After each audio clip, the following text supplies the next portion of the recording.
Hello नमस्कार everyone, आप सभी स्टूडेंट्स का एक बार फिर से स्वागत है आपके अपने संभव बुक सीरीज के अंतर्गत। देखिए दोस्तों, संभव बुक सीरीज में हम भौतिक भूगोल की जो बुक सीरीज कर रहे हैं आपके समक्ष, उसके अंदर हम नेक्स्ट चैप्टर आपके समक्ष लेके आ रहे हैं, चैप्टर नंबर 22।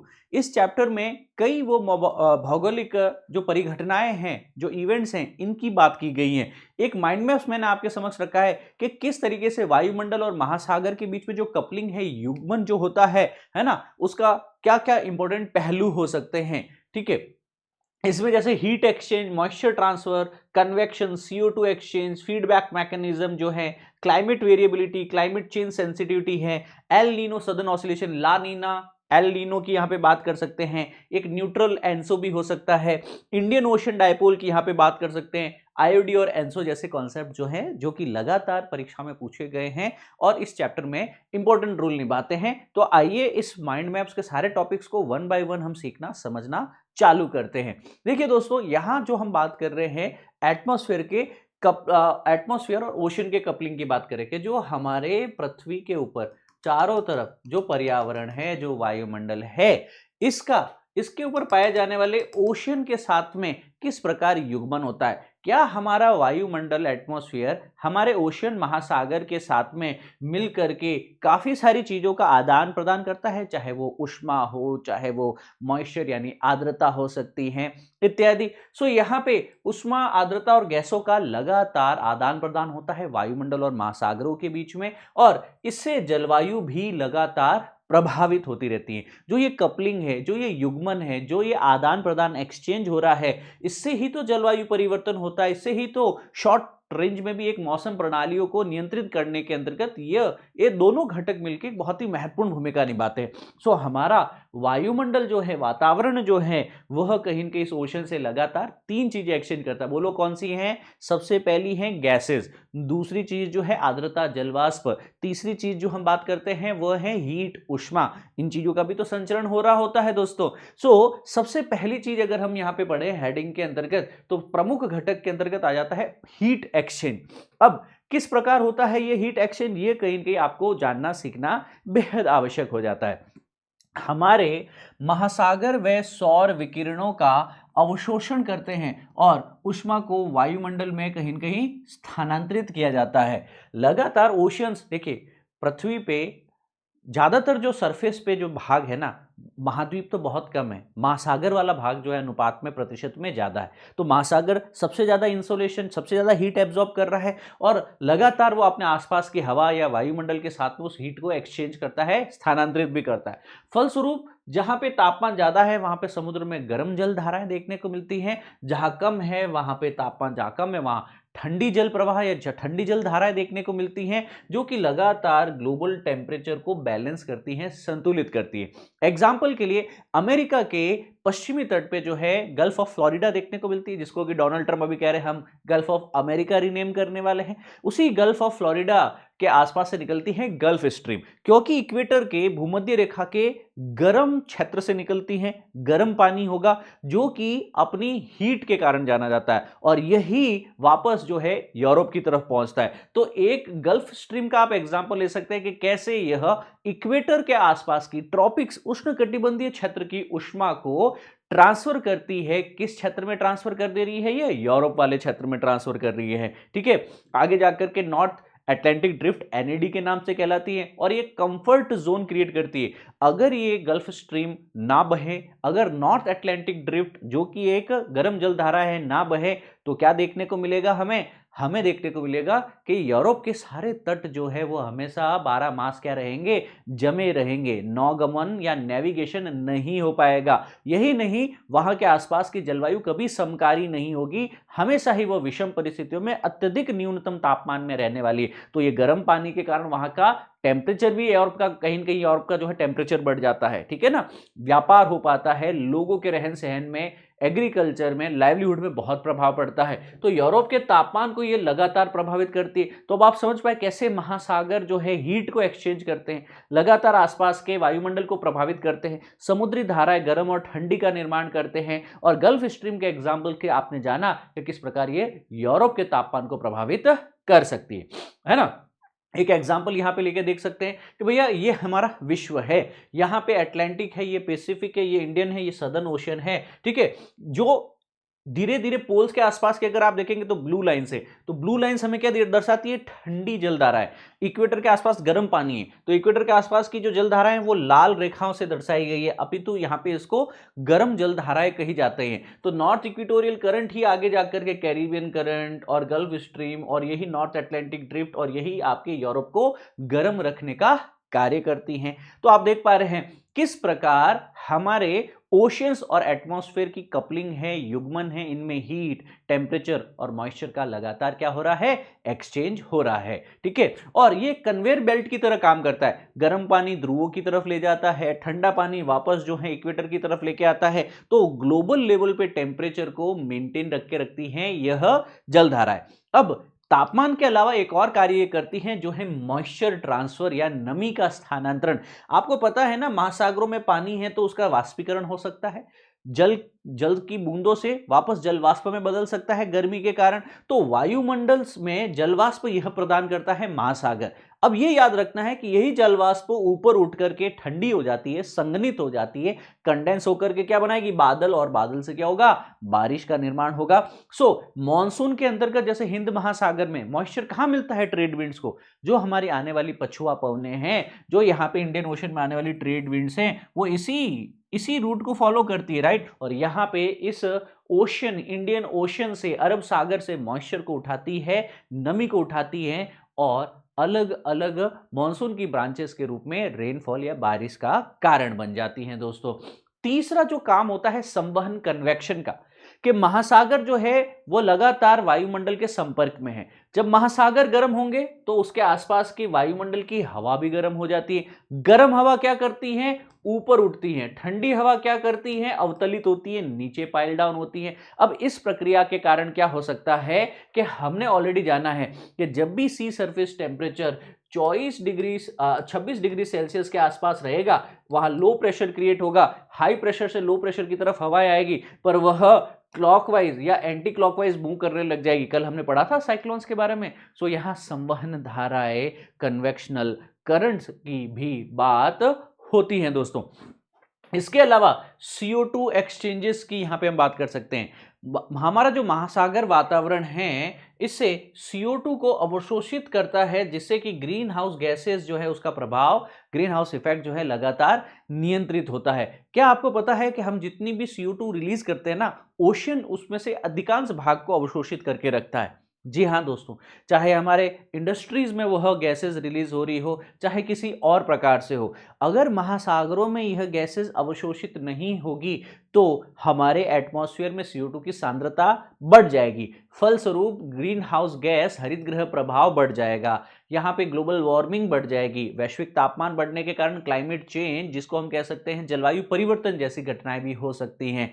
अब जब पानी के अंदर आप CO2 को डिसॉल्व करेंगे, महासागर का पानी H2O, साथ में मिला दी CO2, अब क्या बन गया आपके पास में, H2CO3। अब यहां पे एसिडिफिकेशन होता है। जैसे ही महासागर जरूरत से ज्यादा CO2 का एब्जॉर्ब कर देते हैं तो उससे महासागरों का जल जो है धीरे धीरे अम्लीकृत हो जाता है, एसिडिफिकेशन हो जाता है। और ओशियन अगर एसिडिफाई हो गया, महासागरों का जल अम्लीकरण में हो गया, अम्लीय उसका नेचर हो गया, पीएच यानी 7 से नीचे आ गई, तो क्या होगा दोस्तों, वहां के पारिस्थितिकी तंत्र बर्बाद हो जाएंगे, वहां के कोरल रीफ, प्रवाल भित्तियां बर्बाद हो जाएगी, मछलियां बर्बाद हो सकती है, फाइटोप्लैंक्टन, पूरा का पूरा इकोसिस्टम डेड हो सकता है। यस और नो। तो हमें यह भी पता चला कि सर खाली तापमान और आर्द्रता ही नहीं अपितु गैसों का भी विनिमय होता है। किसके साथ में विनिमय होता है, आपके वातावरण का महासागरों के साथ में।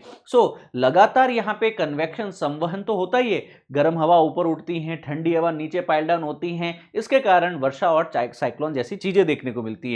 इसके अलावा जब हमारे यही ओशियन हमारी इंडस्ट्री से निकले हुए CO2 को एब्जॉर्ब करने लग जाता है, ओशियन का पानी H2O प्लस CO2 यानी H2CO3 का निर्माण करके एसिड का निर्माण करने लग जाता है, यह पानी अम्लीकृत हो गया, ओशन एसिडिफिकेशन हो गया, तो ये सारी स्पेसीज, सारी प्रजातियां, पूरा इकोसिस्टम बर्बाद हो सकता है। यहां आप एक और घटना को जान लीजिए, इस घटना को हम कहते हैं एल नीनो सदर्न ऑसिलेशन। यह घटना दक्षिणी प्रशांत महासागर में देखने को मिलेगी।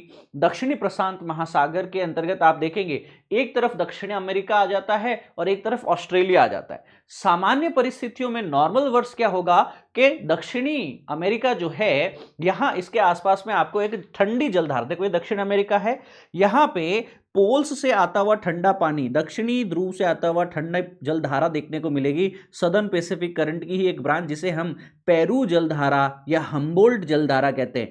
नीली रेखा है ना, तो नीली रेखा यानी ठंडी जलधारा है, कोल्ड करंट है। और यह ठंडी जलधारा, यह कोल्ड करंट काफी महत्वपूर्ण भूमिका यहां पे अदा करता है। सामान्य परिस्थितियों में क्या होगा, पेरू के आसपास में, साउथ अमेरिका के आसपास ठंडी जलधारा पेरुवियन करंट है और ऑस्ट्रेलिया के आसपास में गर्म जल इकट्ठा हो रखा है। देखिएगा, अब थोड़ा सा ध्यान से इसको सुनिएगा। ठंडी जलधारा यहां पे है तो यहां कैसा है, तापमान कम है, हाई प्रेशर है। यहां गर्म पानी है तो प्रेशर कैसा है कि सर यहां पे तापमान ज्यादा है तो यहां प्रेशर कम है, लो प्रेशर वाला एरिया होगा। पर अब परिस्थिति बदलती है, हर 5, 7, 8 साल वर्षों बाद में एल नीनो वर्ष आता है। एल नीनो वर्ष क्या करता है दोस्तों कि हमारे महासागर में ऊष्मा का जो जल है ना, तो यहां उष्ण जल को असामान्य संचय उत्पन्न करने वाली घटना है। तो जनरली जो पेरू के पास में ठंडा पानी होता है, यहां पे गर्म पानी होता है ऑस्ट्रेलिया का, यह गर्म पानी किस तरफ चल पड़ता है, यह गर्म पानी प्रशांत महासागर के मध्य और धीरे धीरे पेरू के तट के आसपास पहुंच जाता है। यहां के ठंडे पानी और ठंडी जलधारा को विस्थापित कर देता है, डिस्प्लेस कर देता है। और इसके कारण क्या हो गया सर, अब इस परिस्थिति में यहां आपको देखने को मिलेगा तापमान ज्यादा, यहां पे हो गया है लो प्रेशर। यहां पे क्योंकि यहां से गर्म पानी हट चुका है, यहां हो गया है रिलेटिवली हाई प्रेशर। तो आपको लगातार प्रेशर में चेंज देखने को मिल रहा है। सामान्य स्थिति के अंतर्गत यहां ठंडी जलधारा हाई प्रेशर, जैसे ही गर्म पानी पहुंचा यहां पे लो प्रेशर क्रिएट हो गया। लो प्रेशर में क्या होगा, पवने ऊपर उठने लगेगी, पवने ऊपर उठ करके वापस जो है पैसिफिक में हाई प्रेशर की तरफ पाइल आउट करने लगेगी। तो जो जनरली लो प्रेशर में यहां से पवने उठ के इधर बह के इधर यहां पे पाइल डाउन कर रही थी, तो वॉकर सेल पहले क्लॉकवाइज चल रहा था। वही वॉकर सेल एटमॉस्फेयर में जो पवनों का परिसंचरण है वो देखो कैसे होने लग गया है, अब उल्टा एंटी क्लॉकवाइज होने लग गया है ना, एंटी क्लॉकवाइज होने लग गया। ये चीज समझ में बैठ रही है। सामान्यतः हर 2 से 7 वर्षों में ऐसा होता है कि जब प्रशांत महासागर, स्पेसिफिकली दक्षिणी प्रशांत महासागर का पेरू जलधारा का पानी जो है वह उष्ण जल वहां संचित होने लगता है और फलस्वरूप वहां पे दाबांतर हो जाता है, प्रेशर डिफरेंस हो जाता है। अब इससे क्या होगा, अगर आप देखेंगे जहां पे भी लो प्रेशर क्रिएट होता है वहां पे अत्यधिक वर्षा होती है। जब यहां अत्यधिक वर्षा होगी तो बाढ़ की परिस्थिति जनित हो सकती है। अब उसके ठीक विपरीत क्या होगा, ठीक विपरीत ऑस्ट्रेलिया और उसके आगे जो यहां पे हमारा भारत है, इंडिया है, तो यहां पे बारिश कम होगी क्योंकि यहां पे क्या है, हाई प्रेशर है। और हाई प्रेशर में बारिश नहीं होती क्योंकि हवाएं ऊपर नहीं उठ रही, हवाएं तो नीचे अवतलित हो रही हैं, पाइलिंग डाउन, ठीक है ना। एंड हेंस ट्रेड विंड्स जो है मानसून वाली, साउथ वेस्ट मानसून की क्या है, व्यापारिक पवनें जो इस दिशा में बह रही थी वह कमजोर हो जाएगी। उनके कमजोर होने के फलस्वरूप क्या होगा, क्योंकि हवाएं किधर से किधर चल रही है, हाई से लो प्रेशर की तरफ चल रही है। जो हवाएं भारत की तरफ मानसून की तरफ जानी चाहिए थी अब वो साउथ अमेरिका की तरफ जा रही, यहां लो प्रेशर इंटेंस हो गया। इसका ठीक विपरीत क्या हो सकता है, ला नीना। अब ला नीना क्या होता है दोस्तों कि सर पेरुवियन जलधारा जो ठंडी जलधारा है उससे भी ठंडा पानी यहां पे जो है इकट्ठा होने लग जाए इक्वेटर के आसपास में, पेरू के आसपास में, यानी प्रशांत महासागर के अंदर ठंडे जल का असामान्य संचय होने लगता है पेरू के आसपास में, दक्षिणी अमेरिका के आसपास में। तो यहां पे प्रेशर कैसा बन गया, ठंडा पानी है तो हाई प्रेशर क्रिएट हो गया, गर्म पानी ऑस्ट्रेलिया के पास चला गया तो इधर लो प्रेशर क्रिएट हो गया, है ना। तो अब बारिश किस एरिया में होगी, इस एरिया में, ऑस्ट्रेलिया में और इंडिया में ज्यादा बारिश होगी। हाई प्रेशर में बारिश नहीं होती तो इस साउथ अमेरिका और यूएसए वाले साइड में कम बारिश होती है। तो भारत और ऑस्ट्रेलिया में जरूरत से ज्यादा बारिश होती है, अमेरिका में ठंडी जलवायु हो जाती है और उष्णकटिबंधीय चक्रवात, ट्रॉपिकल साइक्लोन ज्यादा अपने को देखने को मिलते हैं, क्योंकि यहां पे लो प्रेशर में क्या है, हवाएं ऊपर उठ रही है ना, और हाई प्रेशर की तरफ आ रही है ना। तो यह जो नॉर्मल साइकिल था क्लॉकवाइज वॉकर सेल था उसको ज्यादा री इंटेंस कर देती है, ट्रेड विंड्स और भी ताकतवर हो जाती है। इस हाई प्रेशर से इंडिया के आईटीसीजेड लो प्रेशर की तरफ विंड चलने लग जाती है, तो यह ट्रेड विंड, व्यापारिक पवनें बेहद ही ताकतवर हो जाती है, बहुत ज्यादा स्ट्रांग हो जाती है। तो मानसून ज्यादा, जरूरत से ज्यादा बारिश करता है, भारत में अधिक बारिश होती है। कब? ला नीना के अंतर्गत बारिश होती है। तो दोनों समझ में आया। एल नीनो में क्या है कि सर सामान्य से अधिक तापमान हो गया है पेरू के आसपास में। ला नीना में क्या है कि सर सामान्य से ज्यादा ठंडा हो गया है पेरू के आसपास का पानी। यहां पे जो हमारी ट्रेड विंड्स, व्यापारिक पवनें जो मॉनसून लेके आती हैं, एल नीनो से कमजोर हो गई थी, जबकि ला नीना से मजबूत हो गई।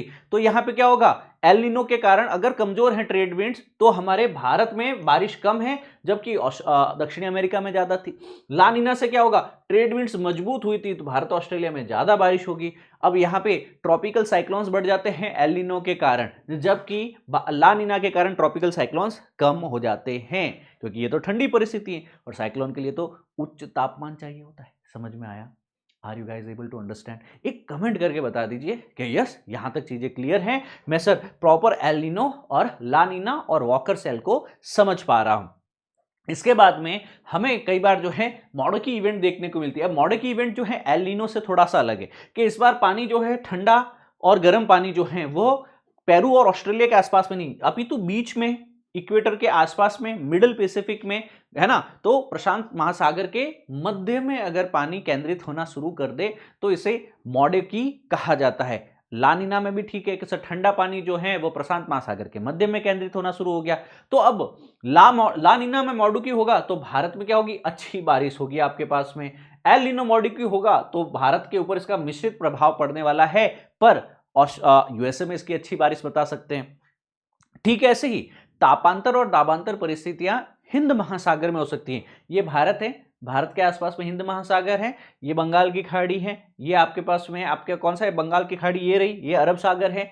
यहां पे भी प्रेशर डिफरेंस हो सकता है, यहां पे भी जो है डाइपोल या फिर द्विध्रुव बन सकता है। दो ध्रुव कौन से? जो विपरीत हो, जैसे कहीं उच्च दाब तो कहीं निम्न दाब। एक तरफ पानी लाल बताया जा रहा है, एक तरफ नीला बताया जा रहा है। लाल मतलब गर्म पानी, गर्म पानी यानी लो प्रेशर बताया जा रहा है ना। नीला पानी मतलब क्या हो गया? ठंडा पानी, ठंडा पानी यानी हाई प्रेशर दिखाया जा रहा है। अच्छा, हवाएं किधर से किधर बहती हैं? हाई से लो की तरफ बहती है। लो प्रेशर पे क्या होती है? हवाएं गर्म होकर के ऊपर उठना शुरू कर देती हैं, ठीक है ना, और वापस वह इस हाई प्रेशर के ऊपर पाइल डाउन करना शुरू करती हैं। तो जब हवाएं इस प्रकार ऑस्ट्रेलिया के पश्चिम से लगातार यहां पे अफ्रीका की तरफ जो लो प्रेशर है वहां पे बहे हिंद महासागर में, यहां से हवाएं ऊपर उठ करके वापस इस हाई प्रेशर पे पाइल डाउन करना शुरू करें, तो इसको हम लोग पॉजिटिव इंडियन ओशन डायपोल कहते हैं। तो डायपोल हुआ क्या कि सर हिंद महासागर के ही दो कोनों में लगातार पूर्व और पश्चिम में तापमान में और दाब में अंतर है, दो ध्रुव बन चुके हैं।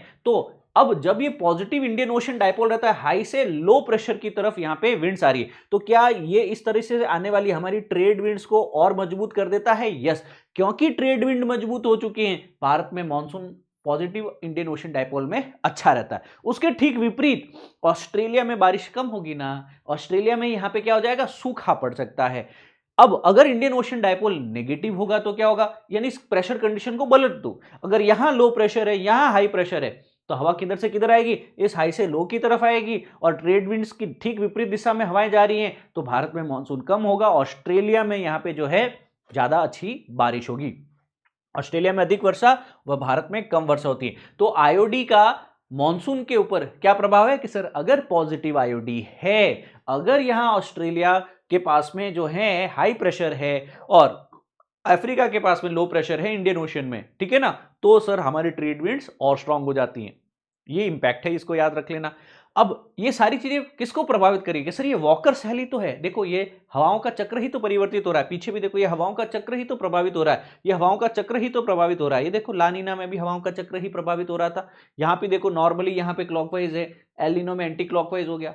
तो ये जो वायुमंडलीय जो कहीं की पवनों का परिसंचरण है, एटमॉस्फेरिक एयर सर्कुलेशन बताया जा रहा है, इसको हम लोग वॉकर सेल कहते हैं। क्या कहते हैं?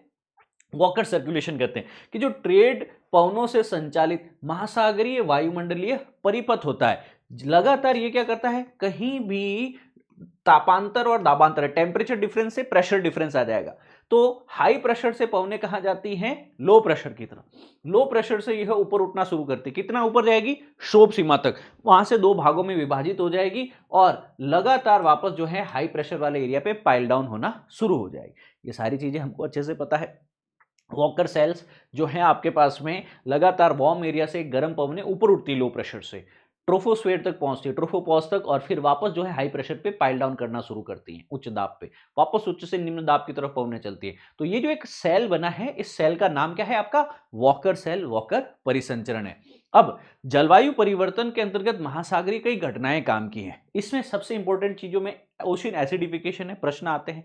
लगातार यहाँ पे ग्रीन हाउस गैसेस के बढ़ने के कारण जो हमारे आइस कैप्स है, जो हमारे आइसबर्ग्स हैं, जो ध्रुवीय यहाँ पे बर्फ है वो पिघल रही है। फलस्वरूप क्या हो रहा है? पानी जो है ज्यादा समुद्रों में बढ़ रहा है, ओशियन का सी लेवल जो है समुद्र स्तर में वृद्धि हो रही है।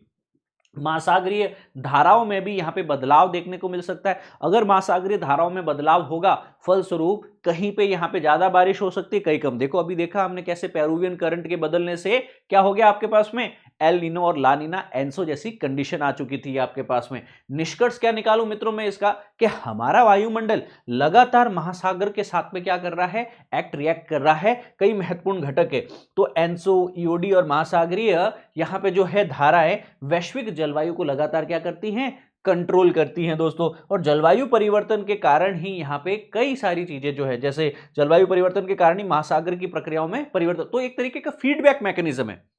फीडबैक मैकेनिज्म मतलब जलवायु परिवर्तन जो हो रहा है वो महासागर की चीजों को प्रभावित कर रहा है, और महासागर में जो परिघटनाएं हो रही है वो जलवायु को प्रभावित कर रही है। मतलब ओशियन का एटमॉस्फेयर से कपलिंग है कि नहीं है? बिल्कुल है। तो कहते हैं कि तेरा मुझसे है पहले का नाता, ये नहीं यूं ही नहीं महत्वपूर्ण परिवर्तन लाता कोई। तो दोनों ही एक दूसरे से कनेक्टेड है, इन्फ्लुएंस करते हैं एक दूसरे को, है ना। मैं आपको एक होमवर्क दे दूं, दिस इज योर होमवर्क। तो दोस्तों होमवर्क क्या है कि आज आप एक मैप लेंगे, उसमें आप बताएंगे कि किस महाद्वीप के आसपास में कौन सी जलधारा है। जैसे अमेरिका के पश्चिम में और पूर्व में कौन सी जलधारा है, ठंडी और गर्म, उनका नाम क्या है, ठीक है ना। बेंगोला जलधारा का है, फॉकलैंड का है, पेरू या हम्बोल्ट का है आपके पास में। ये देखो विश्वद्रुकीय धारा है आपके पास में, एंटीलीज है, कैनियन धारा है आपके पास में, है ना। फिर है फ्लोरिडा है, फिर है गल्फ स्ट्रीम है, उत्तरी अटलांटिक अफवाह, नॉर्थ अटलांटिक ड्रिफ्ट का गया। आगे चले गया एरी मंजर है, ये नॉर्वे धारा है। नीचे आई आपके पास में रेनेल है, फिर ये कैनरी करंट हो गया आपके पास में।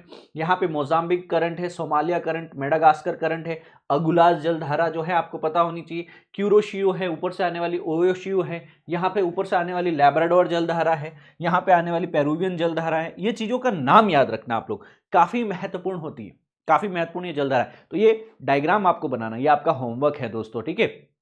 विद दिस बीइंग सेड, आप इस क्लास से रिलेटेड जो अपडेट्स इस टेलीग्राम चैनल से। नमस्कार दोस्तों, हम चैप्टर 23 पे आ चुके हैं, और चैप्टर 23 के अंतर्गत हम बात करने वाले हैं वैश्विक जलवायु और जलवायु क्षेत्र। तो climate regions of the world है, इनकी हम लोग बात करने वाले हैं। सबसे पहले हम लोगों ने एक बेसिक डिफरेंस तो समझ रखा है कि what do we mean by climate. हम किसे क्लाइमेट कह रहे हैं, किसे जलवायु कह रहे हैं, और किसे मौसम कह रहे हैं, है ना। तो जो मौसम वाला शब्द है आपके पास में, यह तो आपके पास में डेली जो चेंजेस देखने को मिलते हैं टेम्परेचर, प्रेशर के अंतर्गत, विंड में, है ना, तो वो मौसम है। पर यही चीज अगर बहुत ही लंबे समय तक दीर्घकालिक मौसम परिस्थितियों की बात, जैसे 10 साल, 20 साल, 30 साल का समय, तो वह किसी स्थान की जलवायु कहलाता है। तो जलवायु क्या बताता है? किसी भी स्थान की दीर्घकालिक मौसमीय परिस्थितियों को, दशाओं को यह दर्शाता है। लॉन्ग टर्म जो आपकी एटमॉस्फेरिक कंडीशन है, वेदर कंडीशन है, उसे ही क्लाइमेट कहा जाता है। तापमान और वैश्विक परिस्थितियां जो हैं इसमें काफी महत्वपूर्ण भूमिका निभाती हैं। एक और चीज आपको याद रखनी है, किसी स्थान की जलवायु के आधार पे ही उस स्थान में वनस्पति होगी, वैसी ही फिर उस स्थान में कृषि होगी, वैसे ही पशु जीवन होगा, और वैसी ही मानव गतिविधियां होगी। मतलब यहाँ पे एनवायरमेंटल डिटर्मिनिज्म या फिर जो क्लाइमेट है, जलवायु है, वही हर स्थान की वनस्पति, कृषि, जीवन व मानव गतिविधियों पे अनन्य प्रभाव रखती है। यहां आपको मैं बताना चाहता हूं कि अलग अलग समय पे, अलग अलग स्थान पे अलग अलग प्रकार की जलवायु हो सकती। जैसे कि यूनानियों ने शुरुआत में जलवायु का एक प्रारंभिक वर्गीकरण हमारे समक्ष रखा था। यूनानियों का यह वर्गीकरण जो है दोस्तों, पृथ्वी को 3 जलवायु क्षेत्रों में विभाजित करता है। पहला कौन सा है दोस्तों? टेम्परेट यानी शीतोष्ण, दूसरा है टॉरिड यानी उष्ण, और चौथा तीसरा है आपके पास में फ्रिजिड यानी ध्रुवीय क्षेत्र। अब यहाँ पे जो इक्वेटर, कर्क और मकर रेखा के बीच में इसे टॉरिड जोन कहा जाता है, इसे उष्ण क्षेत्र कहा जाता है। जबकि इसके ठीक ऊपर फ्रिजिड जोन से ध्रुवीय क्षेत्र के बीच में और इन कर्क और मकर रेखाओं के बीच वाला ये जोन, इसे टेम्परेट जोन या इसे शीतोष्ण क्षेत्र कहा जाता है। यहाँ पे तापमान कम होता है। जबकि ध्रुव, अगर हम बात करें उत्तरी और दक्षिणी ध्रुव पे फ्रिजिड जोन यानी ध्रुवीय क्षेत्र देखने को मिलता है। अब यह प्रणाली सीधे तौर पे तापांतर और दाबांतर को संदर्भित करती है, यानी सूर्य की रेखाएं यहां कर्क से मकर रेखा के बीच में हमें ऊर्ध्व दिखाई देती हैं, अतएव यहां हमें क्या देखने को मिल जाएगा, यहां हमें टॉरिड जोन उष्ण क्षेत्र देखने को मिले।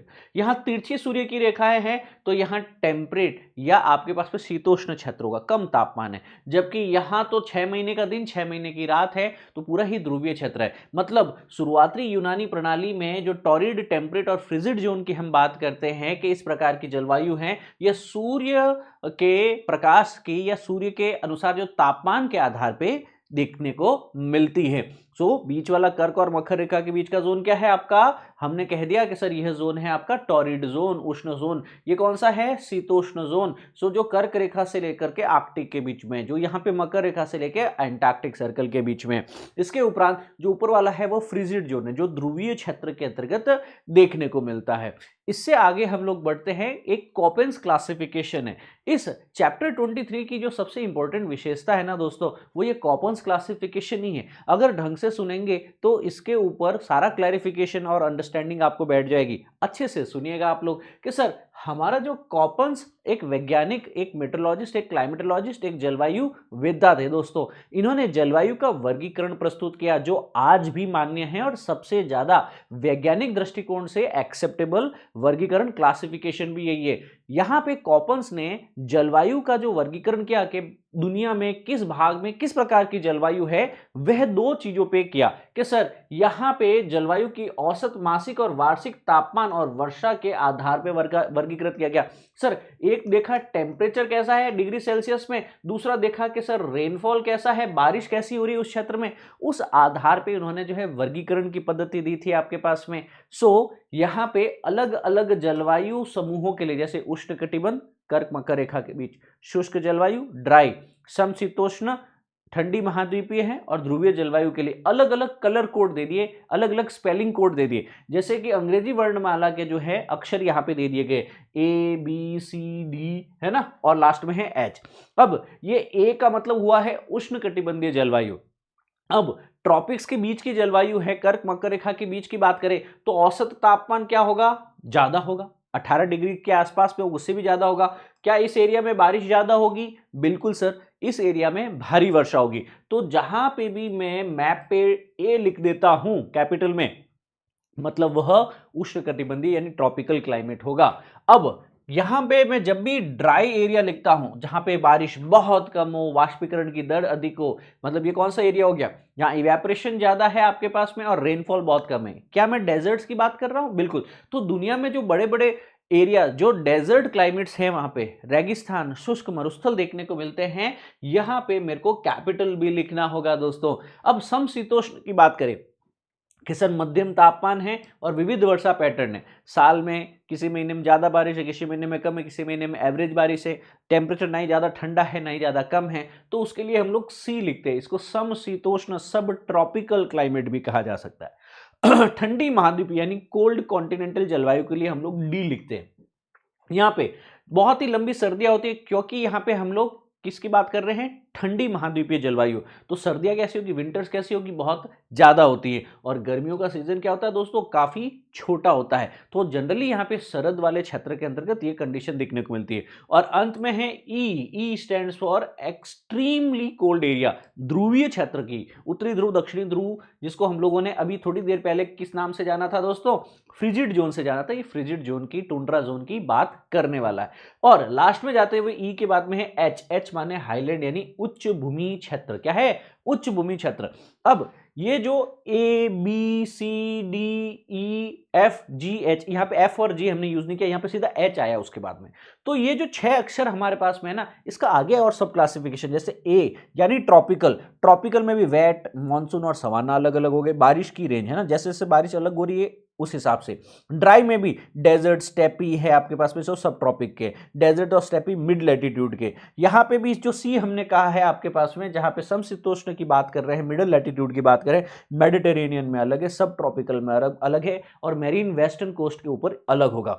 सीवियन यहाँ पे जो मिड लैटिट्यूड है, इसमें हमने डी रखा है ना, ठंडी जो है महाद्वीपीय जलवायु जो है, सीवियर मिड लैटिट्यूड, ह्यूमिड होगा या फिर आपके पास में सब आर्कटिक होगा, है ना। इन दोनों को भी आपने अलग अलग कोड में पढ़ना है। पोलार में भी ईटी और ईएफ यानी टुंड्रा और आइस कैप्स को अपन ने अलग से पढ़ना है। भारत के कंटेक्स्ट में पूछा जाता है कई बार, जैसे पूछ लेता है कि भैया बिहार और यूपी में कौन सा कोपन्स क्लाइमेट कोड लगता है, कि भैया यहाँ पे शुष्क है आपके पास में, सी का नाम लिख दिया, शीत है आपके पास में, शीत ऋतु है, तो CWG यहाँ पे जो है क्लासिफिकेशन के अंतर्गत आ जाएगा। उत्तर भारत का अधिकांश हिस्सा देखा जाए और कुछ पूर्वोत्तर का क्षेत्र भी आपके पास में CWG में देखने को मिलेगा। AW यहाँ पे मानसून वाला क्षेत्र आ गया, ट्रॉपिकल वाला क्षेत्र आ गया, क्योंकि यह क्या है आपके पास में, कर्क रेखा के नीचे का क्षेत्र आ गया। आप यहाँ पे भी देखेंगे AMW, सबसे ज्यादा बारिश हो रही है यहाँ पे, यस और नो। बी वाली बात करें हम लोग, देखो डेजर्ट वाला एरिया हो गया, ज्यादा सूखा है, कम सूखा है, एक है BSHW, एक है BWHW। तो ये अलग अलग कोड जो है अलग अलग प्रकार की जलवायु के प्रतीक होते हैं दोस्तों। कॉपन्स क्लासिफिकेशन जो है ड्राई, ट्रॉपिकल, टेम्परेट, कॉन्टिनेंटल और पोलार, स्पेसिफिकली 5 टाइप्स के क्लाइमेट कोड्स देता है, और उसमें भी आगे वापस सब कोड्स उप प्रकार है। जैसे कि अगर उष्णकटिबंधीय क्षेत्र की मैं बात करूं, यहाँ पे उष्णकटिबंधीय क्षेत्र मतलब ए, पर उसमें भी AFW 3 कोड है। एफ मतलब हो गया आपके पास में नमी से भरपूर जो वर्षावन है, फुल रेनफॉल हो रहा है, तो AF, एफ स्मॉल में, कैपिटल में स्मॉल एम लग गया, एम मतलब है मॉनसून। तो देखो यहाँ पे एम कहां देखने को मिल रहा है, एम यहां देखने को मिल रहा है, तो एम मतलब यहाँ पे क्या है, ट्रॉपिकल और मॉनसून, बहुत ही अच्छी यहाँ पे बारिश देखने को मिलेगी। फिर है AW, शुष्क और आर्द्र जलवायु। AW कहां देखने को मिल रहा है दोस्तों, यहां पे आप देखेंगे AW भारत के अंदर इस कर्क रेखा के नीचे का भाग, जो अधिकांश यहाँ पे छायावृष्टि क्षेत्र में है, यहाँ पे मानसून कम देखने को मिलता है, बारिश कम देखने को मिलती है, ये AW देखने को मिल जाएगा आपके पास में। यहाँ कैसी परिस्थितियां देखने को मिल रही है मित्रों आपको, यहाँ पे आपको शुष्क और आर्द्र जलवायु देखने को मिलेगी, dry and moist climate. B यानी शुष्क जलवायु, अब बी में भी BWH, BWK, BSH है। अब WH कहां लग रहा है आपके पास में, गर्म रेगिस्तान में, WK कहां लग रहा है, ठंडे रेगिस्तान में। तो अगर मैं भारत में बात करूंगा तो WH कहां लगेगा, मेरे राजस्थान के थार डेजर्ट में, जबकि WK कहां लगेगा आपके पास में, लद्दाख के डेजर्ट्स के अंदर लगेगा। देखो आपके पास में यहाँ पे BWHW और BSHW इस प्रकार से आपको देखने को मिल जाएगा। इसके आगे देखने की कोशिश करें, समशीतोष्ण जलवायु को हम लोग सी से लिख रहे हैं, इसमें भी FA, FB और S दिखाई दे रहा है। FA मतलब आर्द्र, FB मतलब समुद्र के पश्चिमी तट की बात कर रहा है, और S मतलब हो गया इक्वेटोरियल क्लाइमेट की बात की जा रही है। ठंडी महाद्वीपीय जलवायु की बात करें तो DFA, DFB की बात की जाती है, DFC, DFD की बात की जाती है, जो आर्द्र महाद्वीपीय और उप आर्कटिक जलवायु का प्रतीक होता है। फिर ध्रुवीय जलवायु, जहां पे ज्यादा ऊंचाई पे जैसे बर्फ होती है उस क्षेत्र में भी, और उत्तरी और दक्षिणी ध्रुव में भी। टुंड्रा जलवायु के लिए फिर भी ET लिखा जाता है, और EF किसके लिए लिखा जाता है, जो पूरा का पूरा स्नो रिडन है। तो यहाँ पे आप देखेंगे तो E और ET दोनों देखने को मिल रहा है, यहाँ पे E और ET दोनों प्रकार की जलवायु आपको देखने को मिल रही है, राइट। ये सारी चीजें क्लियर है आपके पास में, आ भी क्लियर। यहाँ पे सब आर्कटिक क्लाइमेट यहाँ पे कब देखने को मिल रहा है आपके पास में, भारत में भी है। DFD कहाँ देखने को मिल रहा है, DFC कहाँ देखने को मिल रहा है, अरुणाचल में, सिक्किम में देखने को मिल रहा है। यहाँ पे अलग अलग जलवायु क्षेत्र हैं, उनकी विशेषताएं अलग अलग है। जैसे मैंने कहा, कर्क मकर रेखा के बीच उष्णकटिबंधीय जलवायु, लगातार यहाँ पे उच्च आर्द्रता बारिश है, तापमान बहुत ज्यादा है, बारिश ज्यादा है तो घने वर्षावन होंगे। अमेजोन कॉन्गो है, साउथ ईस्ट एशिया में देखो कितने अच्छे यहाँ पे डेंस फॉरेस्ट है, जिसको हम सदाबहार वन भी कहते हैं। यहाँ पे गन्ने, नारियल, केला है, कॉफी है, इत्यादि कई फसलें देखने को मिलती है। हाई बायोडाइवर्सिटी के हॉटस्पॉट्स है, और बहुत तेजी से इवेपोरेशन होता है उच्च तापमान के कारण। अब शुष्क क्षेत्रों में चले जाओगे ना, तो अब यहाँ पे क्या है आपके पास में, बहुत ज्यादा गर्मी होती है या फिर बहुत ज्यादा ठंडा होता है। मॉइस्चर बहुत कम होता है, बारिश की बहुत कमी होती है। अब यहाँ पे मरुस्थल देखने को मिलता है, तो मरुस्थल क्या कोई टोपोग्राफिकल कंडीशन है? नहीं सर, ये क्लाइमेटोलॉजिकल या मीटरोलॉजिकल कंडीशन है, जहां पे इवेपोरेशन ज्यादा है, मॉइस्चर कम है, रेनफॉल कम है। यहाँ पे अर्ध शुष्क घास भूमि जो है आपके पास, सहारा है, गोबी है, थार है, यह भी आपके पास में शुष्क जलवायु परिस्थितियों में ही देखने को मिलेगी। यहाँ पे खजूर, बाजरा और ज्वार जैसी फसलें उग सकती हैं, जिनके लिए मॉइस्चर की कमी रहती है, क्योंकि जल तो वैसे ही यहाँ पे कम है, तो कृषि भी सीमित होती है। तो यहाँ पे आप देख पा रहे होंगे उष्णकटिबंधीय जलवायु, ये इस कर्क रेखा, ये इस मकर रेखा के बीच में शुष्क जलवायु देख पा रहे होंगे आपके पास में, कैलिफोर्निया करंट के पास में, पेरुवियन जल, ठंडी जल धारा के पास में, यहाँ कैनरी करंट के पास में देखने को मिलेगा। ये डेजर्ट वाला क्षेत्र देखने को मिलेगा। ये डेजर्ट वाला क्षेत्र क्यों है? क्योंकि ये सब ट्रॉपिकल हाई प्रेशर बेल्ट है। क्या है? सब ट्रॉपिकल हाई प्रेशर बेल्ट पे क्या होता है? हवाएं नीचे की तरफ अवतलित होती है। यहां भी देखो, ये भी सब ट्रॉपिकल क्या है? कर्क रेखा के पास में, मकर रेखा के पास में सब ट्रॉपिकल हाई प्रेशर बेल्ट। और यहां भी क्या है? हवाएं पाइल डाउन हो रही है। जहां हवाएं पाइल डाउन होगी वहां पे बारिश नहीं होगी। जहां बारिश नहीं होगी वहां पे मरुस्थल धीरे धीरे बन जाएगा, हजारों लाखों सालों में धीरे धीरे। यस, तो इस कारण इसी मिड लैटिट्यूड क्षेत्र को हम लोग हॉर्स लैटिट्यूड बोल रहे थे ना, वहां पे आसपास में हर महाद्वीप के पश्चिमी तट, देखो यूएसए का पश्चिम तट, दक्षिण अमेरिका का पश्चिम तट, अफ्रीका का पश्चिम तट, ऑस्ट्रेलिया का पश्चिम तट, यहाँ पे भी आपको सबसे ज्यादा डेजर्ट्स देखने को मिलते हैं। यस और नो? तो डेजर्ट्स की लोकेशन के लिए भी यहाँ पे जलवायु फैक्टर है, करंट्स है, ओशनिक करंट जो अपने अभी पढ़े थोड़ी देर पहले, है ना। और इसके अलावा जो सब ट्रॉपिकल हाई प्रेशर बेल्ट्स हैं, उसके भी हाई प्रेशर जो कि गतिजन्य है, डायनेमिकली क्रिएटेड है, ये सारी चीजें जरूरी होती है। इससे ऊपर जाते हैं हम लोग, कर्क मकर रेखा से ऊपर, तो हमको समशीतोष्ण सब ट्रॉपिकल जलवायु देखने को मिलती है। यहाँ पे मध्यम वर्षा हर 4 स्पष्ट ऋतुएं देखने को मिलती हैं। भारत में देख लीजिए आप लोग, सर्दी, गर्मी, है ना, वसंत, पतझड़ देखने को मिलती है कि नहीं मिलती है आपके पास में। यहाँ पे वन भूमि भी होगी, बारिश ज्यादा है तो, बारिश कम है तो घास भी होगा, और यहाँ पे बारिश के आधार पे, सिंचाई के आधार पे कृषि क्षेत्र भी उपस्थित हो सकते हैं। धान, गेहूं, मक्का, यानी बारिश जहां ज्यादा है वहां पे आप धान उगाओ, जहां कम है वहां मक्का भी उगा लो, सब क्रिएट हो सकता है। जनसंख्या घनत्व और औद्योगिकरण में यहाँ पे सबसे ज्यादा, यानी समशीतोष्ण क्लाइमेट जो है, it is the best kind of climate के, जहां पे एग्रीकल्चर भी हो सकता है, और एग्रीकल्चर के साथ साथ में आपकी इंडस्ट्रीज भी डेवलप हो सकती है। फिर ये ठंडी महाद्वीप, कोल्ड कॉन्टिनेंटल, क्या सर सर्दियां बहुत लंबी हैं, यहाँ पे गर्मियां छोटी होती है। तो अब यहाँ पे जब सर्दियां ज्यादा, बर्फ गिर सकती है, बर्फ गिरेगी तो पेड़ों में भी एक तरह का अनुकूलन देखने को मिलता है कि पेड़ों के ऊपर ज्यादा पत्तियों पे बर्फ ना रहे, तो पेड़ जो होंगे वो शंकुआकार होंगे। कैसे होंगे दोस्तों?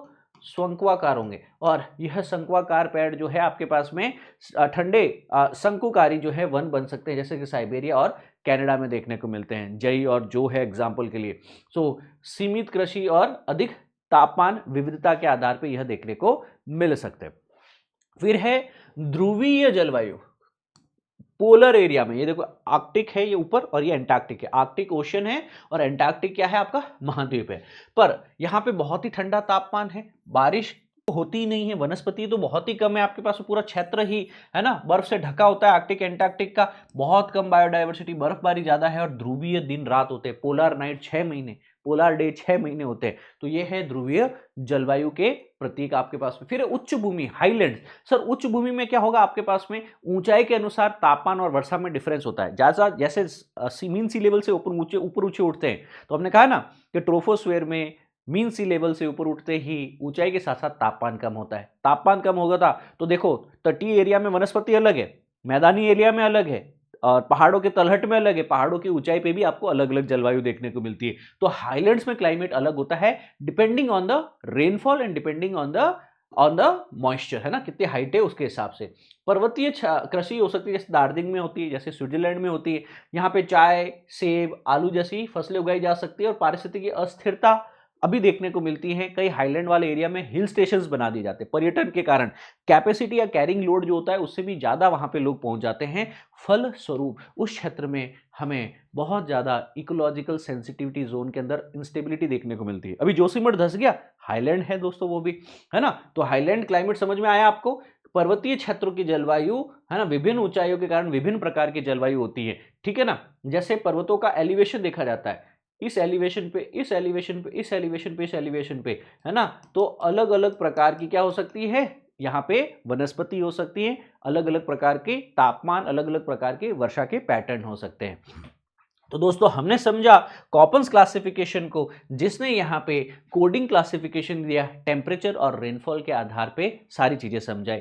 तो निष्कर्ष में क्या समझे आज की क्लास में कि पृथ्वी पे जो जलवायु है वह मानव और पारिस्थितिकी प्रणालियों को बहुत प्रभावित करती है, इसलिए जलवायु बहुत इंपॉर्टेंट है। इसीलिए ही तो क्लाइमेट चेंज और पेरिस क्लाइमेट डील पे लगातार बातें होती रहती हैं। और जलवायु परिवर्तन जो है वह मानव प्रक्रियाएं, जो मानव गतिविधियां हैं जैसे कि ग्रीन हाउस प्रभाव, तो इन सभी के कारण वैश्विक जलवायु में परिवर्तन बहुत त्वरित गति से हो रहा है। अब हम बात करते हैं जैसे कृषि, वनस्पति और मानव जीवन की जलवायु के अनुसार लगातार हमें भी क्या करना होगा, अनुकूलित होना होगा, हमें रिजिलियंस प्राप्त करनी होगी। रिजिलियंस का क्या मतलब हुआ दोस्तों आपके पास में? रिजिलियंस का मतलब होता है कि भैया अगर बदलाव हो रहा है जलवायु में, तो उस बदलाव वाली जलवायु में हमारी आर्थिक गतिविधियां, हमारी कृषि हो सकती है, हमारा आवासन, हमारी ऊर्जा आवश्यकताएं, हमारी खाद्य सुरक्षाएं, ये सब सुनिश्चित कैसे कर सकते हैं। ये अपना आप में एक चुनौती हो सकती है, यस और नो। यह जानकारी के अलावा मैं एक और जानकारी साझा करना चाहूंगा कि दोस्तों बहुत ही जल्दी हम लोग इंदौर शहर में अपना एक ऑफलाइन सेंटर लेके आ रहे हैं। कल 1 फरवरी को शाम को 4 बजे आपके समक्ष एक बहुत ही महत्वपूर्ण सेमिनार आने वाला है दोस्तों। इस सेमिनार का लॉन्च इवेंट है, आप उसमें जरूर पधारिएगा। सुमित रेवाड़ी सर से और अन्य अध्यापक गणों से मिलने का मौका है, चूकिएगा मत। सारे आपके जो डाउट्स है करियर से लेकर के सिविल सर्विसेज प्रिपरेशन से लेकर के, वो सारे डाउट्स इस सेमिनार के माध्यम से संभवतः क्लियर होंगे। मेक श्योर कि आप वीडियो के डिस्क्रिप्शन को रीच आउट करें और यहाँ पे इस फॉर्म को फिल करते हुए आप अन्य जानकारी और काउंसलिंग भी प्राप्त कर पाएंगे। आगे बढ़ने से पहले बताना चाहूंगा कि सुबह 9 बजे इसी चैनल पे हर रोज हम डेली करंट अफेयर्स के एनालिसिस देते हैं। You can join that analysis as well. यहाँ पे आपको माइंड मैप्स भी अवेलेबल कराए जाते हैं, प्री के क्वेश्चन के साथ मेंस की आंसर राइटिंग भी अवेलेबल होती है। रिवीजन के लिए माइंड मैप्स होते हैं ताकि आपको नोट्स के लिए कहीं भटकना ना पड़े। दैट्स इट, आज के लिए इतना ही करते हैं। इस टेलीग्राम चैनल पे जाइएगा, क्लास की अपडेट्स और कंटेंट फ्री ऑफ कॉस्ट मिल जाएगा। हिंदी मीडियम स्टूडेंट्स के लिए बेस्ट स्टडी मटेरियल यहाँ मिलेगा आपको। थैंक यू, जय हिंद दोस्तों।